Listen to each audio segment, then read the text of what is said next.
All right.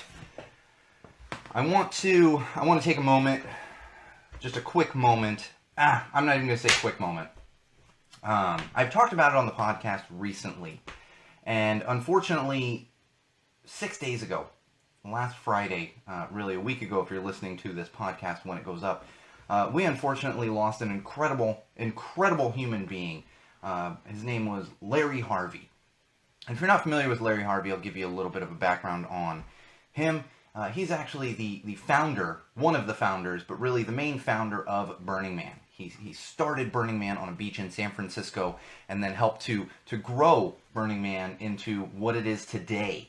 And there's a lot of different stuff kind of going out and about with this, because people that aren't aware of the principles of Burning Man and the type of people that the type of people that really live those 10 principles, as opposed to just going and partying in a desert for 5 to 8 days, 3 to 8 days, however long they end up going.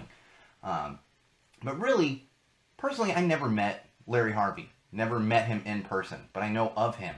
But the important thing to me, and I know to so many other people like me that are burners out there, that have experienced the decommodification that is Burning Man, the 10 principles that is Burning Man, the community that is Burning Man, and the spirituality that is Burning Man. All of us owe a huge debt to Larry Harvey for creating this, for lighting the spark that ignited, for lack of a better word, a revolution, and changed so many lives. I can sit here right now on this microphone and tell you my life was absolutely changed because of Burning Man.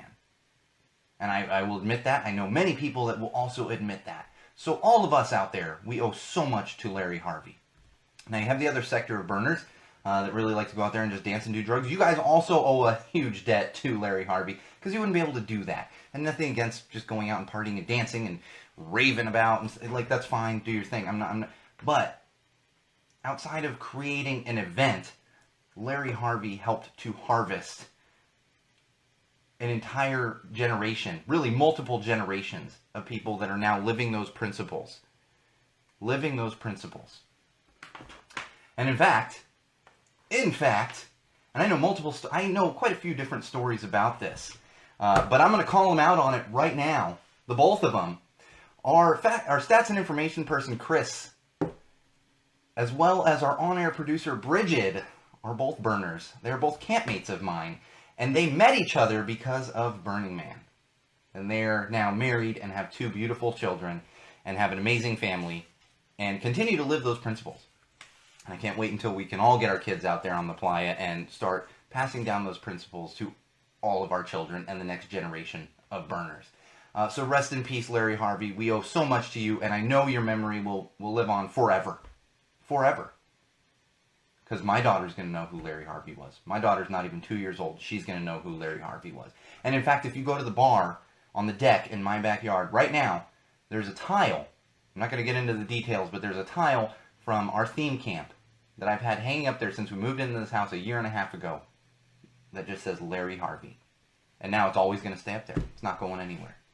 So thank you, Larry.